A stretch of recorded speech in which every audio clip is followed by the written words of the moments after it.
Bonjour, c'est Japanman, et je sais pas si vous êtes au courant, mais récemment Micromania s'est mis à vendre des cartes Pokémon aussi. Enfin, des cartes Pokémon, ils en vendaient déjà, mais je veux dire des cartes Pokémon d'occasion. Et du coup, là, puisque j'ai fait l'expérience d'en acheter, je vais vous dire un peu ce que j'en pense. Bon, déjà, les cartes à l'unité, elles sont à 10 centimes, ce qui est plutôt une bonne chose, c'est le prix qu'on espère, j'ai l'impression, quand on va dans une brocante pour des communes, par exemple. Donc là, c'est sympa, plus besoin d'espérer, vu qu'on peut les avoir à Micromania à tout moment. Mais du coup, moi, ce que je vous présente là et ce que j'ai acheté, c'est pas exactement ça. Moi, j'ai acheté un lot, parce qu'ils vendent aussi les cartes en lot. Alors, j'ai acheté un truc assez gentil, assez calme, hein. J'ai acheté un lot de 30 cartes, dont deux garanties qui brillent. Donc des reverse, hein, si mon vocabulaire de cartes Pokémon n'est pas trop rouillé. Le tout pour 2,99, donc ça fait 10 centimes la carte quand même, sauf que en plus, j'ai deux brillantes garanties qui ne sont pas quand t'achètes les communes à l'unité. Donc voilà, le deal est toujours plutôt bon, et j'ai même un centime de moins techniquement à payer.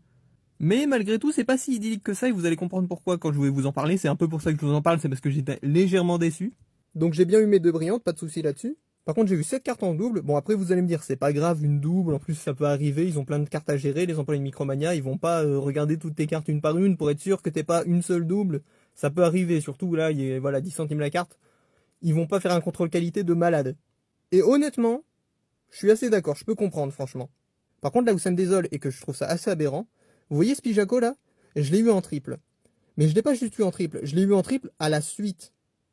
Donc genre quand j'ai ouvert mon paquet, j'ai eu 3 fois le Pijaco de suite.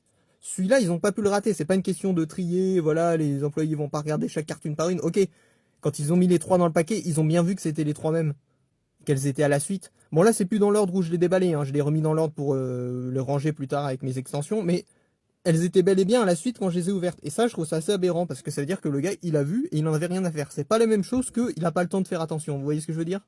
Donc voilà, techniquement, le prix, c'était plutôt un bon plan. Mais méfiez-vous de ce genre de truc parce que moi, je pensais que le bon sens faisait que, ok, il y aurait peut-être une ou deux doubles qui passent entre les mailles du filet, mais s'ils voient clairement qu'ils mettent des doubles, ils font attention, quoi. Bah non, pour le coup, ils ont pas fait attention.